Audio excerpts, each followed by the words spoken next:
as I said in the summary of this debate, I think Bernie Sanders won the first part of the debate, but a lot of lost opportunities, as Jimmy talked about, I talked about in the latter parts of it. So I'm curious which way you guys come out on who won, because this one's not clear. I think Hillary Clinton did It's very It was clear. clear to me. Very clear. Okay. To She me. won. She won. I'll tell you the only reason why it's not as clear to me as it is for you guys, and I'll get to you in a sec, is that one thing he went at over and over is super PACs, millionaires, billionaires. I know he does it all the time, but remember, a lot of people have never seen Bernie Sanders. They're not like us. And here I thought he stuck to that even better than he normally does. And so one of the things they might take away from this is, yeah, Hillary Clinton's backed by the super PACs. Why is that? And it seems like Bernie's on our side. So now you can say that in almost any debate, but I thought he pounced on it better in this debate than he has in past debates. That's why if we're looking at it for someone who's not seen this before and is trying to make up their mind, it might be a tougher question than you guys think. But go ahead, Wes. Why do you think? When he uses that argument again, or what he's failing for is the same kind of thing that she succeeds in and that his people don't prep him for, which is give me names. Give me specific names of people in Goldman Sachs and Wall Street. If Bernie Sanders could go, well, what about the 15 lunches you've had with Jamie Dimon in the last years? And he also went to your daughter's wedding, right? And I don't know if he went to her wedding or not, but you can guarantee there were a lot of bankers at that wedding. Yeah. And there's a lot of bankers surrounding that group of friends where they vacation, everything. You went to Donald Trump's wedding. So he went to Donald Trump's wedding.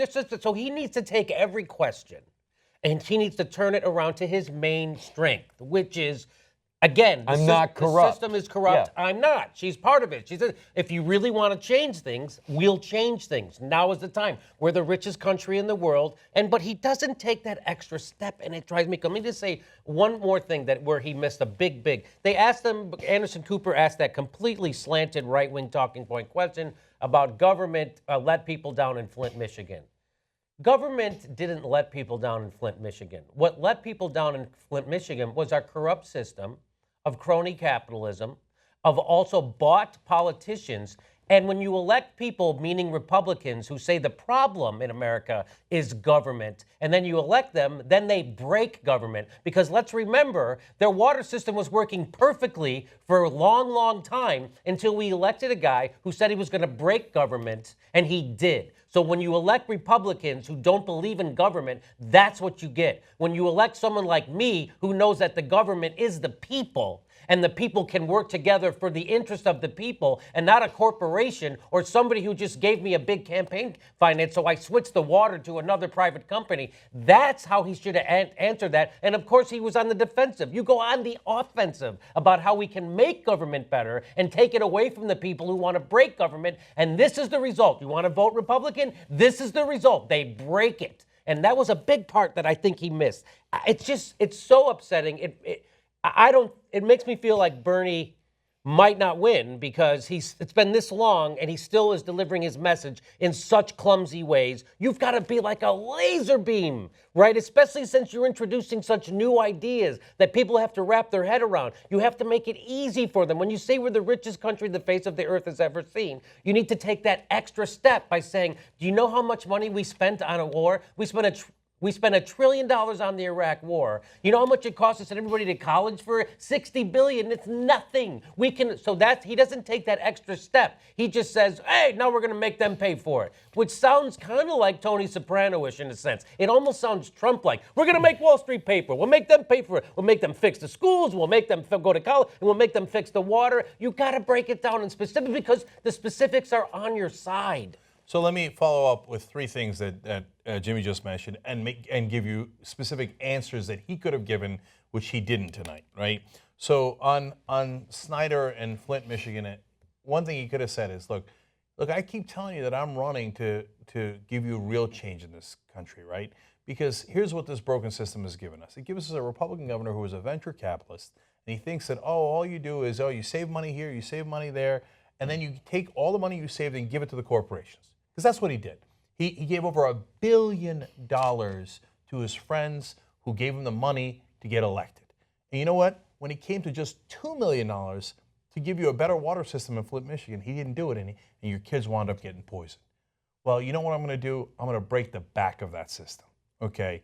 So I'm not going to let them get away with giving $1 billion to their buddies while your kids get poisoned. I'm not going to let them get away with that. Right. And the way you end that is you take the money out of politics so these guys can't fund their elections with millionaires and billionaires who are then going to get that money returned to them. I'm going to end it. Okay, that's point one. Point two is, look, there was a point when they were talking about $1 trillion. How are you going to pay for your programs? It costs $1 trillion.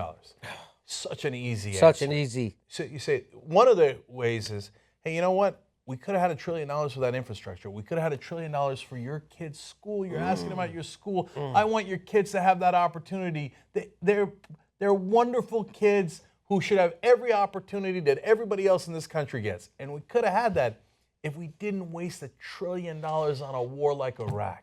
That's why I voted against it. And that's why you should hold people accountable that voted for it. Because how come Don Lemon and Anderson Cooper, you didn't ask those people at the time, hey, how are you going to afford this $1 trillion war? How come you didn't ask them? But when this poor woman comes up here and says, hey, help my kids, they need to go to a decent school, you say, hey, how are you going to afford that?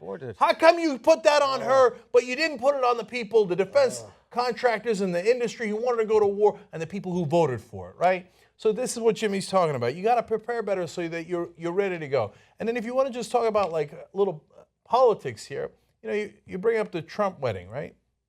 They had a question about Trump in there. They both got zingers in attacking Trump. That's easy, but that's a draw, right?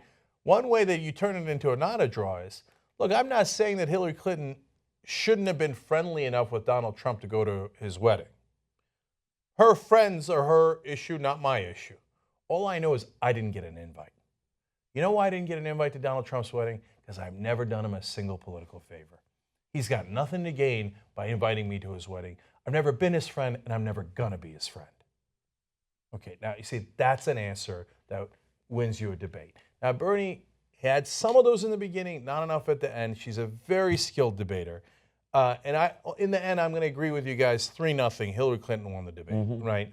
Now, it's a shame because he came out so strong, you thought he had a good chance of winning it. The only reason we might be wrong is because we're, as I say all the time, we got to have the perspective of the viewer, not just ours. From our perspective, we know all these facts. We know all these lines. We talk about it every day on the Young Turks. So we see the missed opportunities. So as far as the debating tactics, etc., she won, right? As far as what does the average viewer take home, I don't know, maybe they take that super PAC thing home because he said it so many times. And maybe it introduced a little bit of doubt in their heads.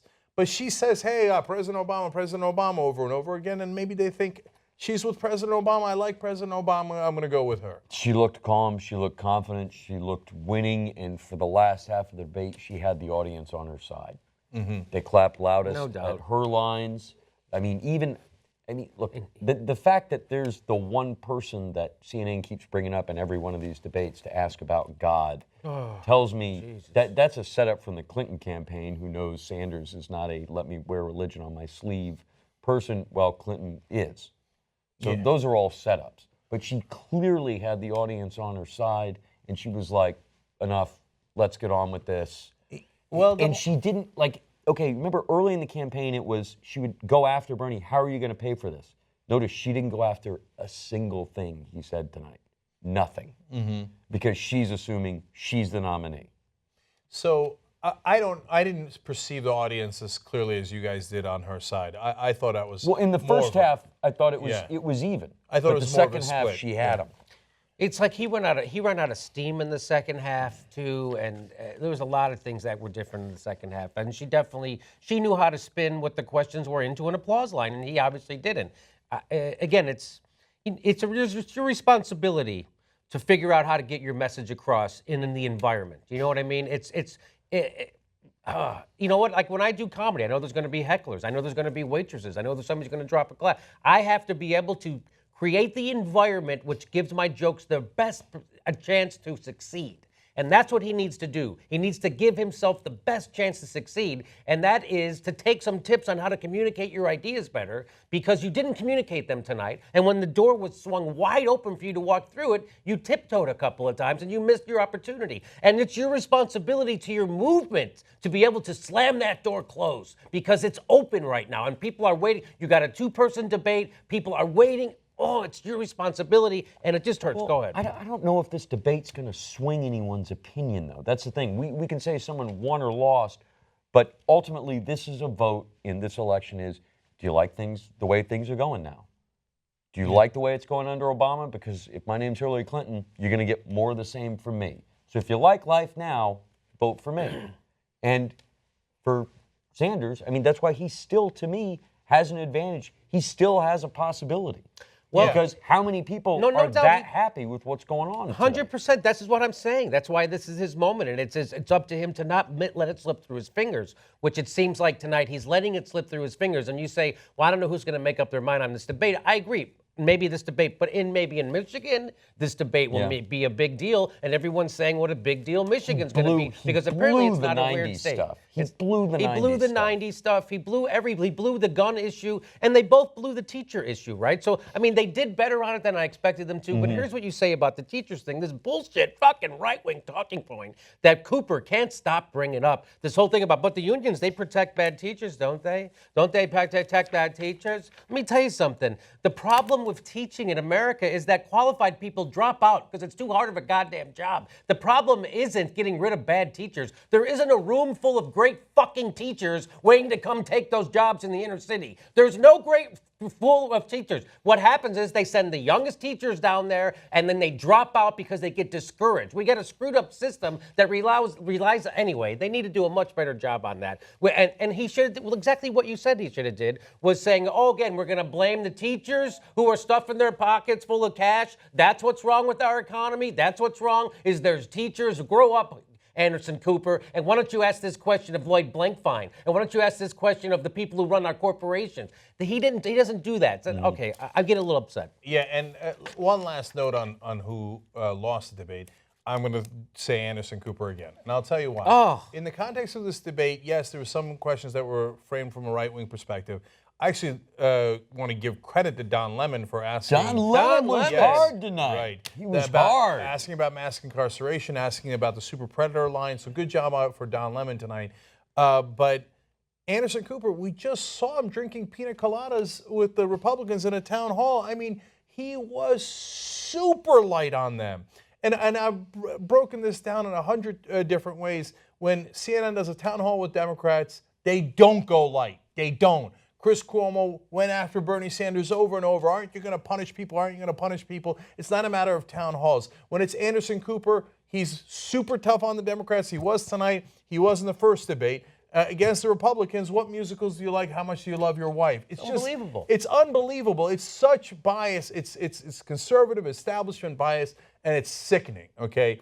Now, look, the last note of caution I'll say on our thought that Hillary Clinton had won overall is that it's possible that we're making the same mistake pundits are, in that when we see a studied politician, we're grading her on being a studied politician. Exactly, on performing well. Whereas a regular citizen might look at that and go, yeah, I don't want the person performing well. That guy looks more honest. I mean, look at what happened to Marco Rubio throughout this entire process. He is a very studied politician. Every pundit says he wins all the debates, and then he gets his ass handed to him in the elections. So that note of caution that we're so mired in covering politics, we might not have seen it straight either. But fair is fair. We all thought Clinton won this debate.